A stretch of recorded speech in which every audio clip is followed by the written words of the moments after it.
welcome back guys. Ngayon kasi guys, nag-jogging ako guys dito sa Cotabato guys. Ayan siya guys.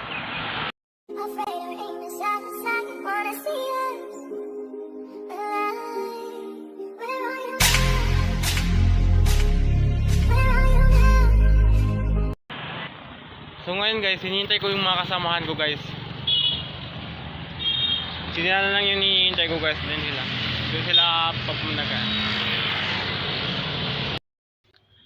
Pero sa kabila ng aking paghihintay, hindi pa rin sila dumating.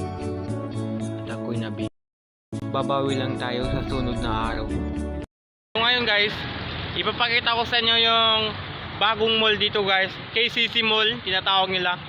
Dito sa Mindanao, ito na ang pinakamalaki na mall.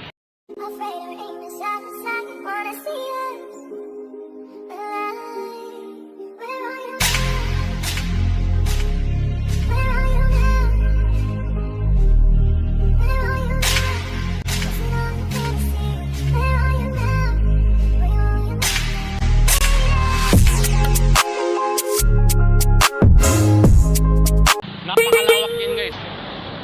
Hanggang dun sa kabila. Pero hindi natin kaya pumunta dun kasi ang lelo nun. Siguro sabi ko maganda yung view dito sa tabi-tabi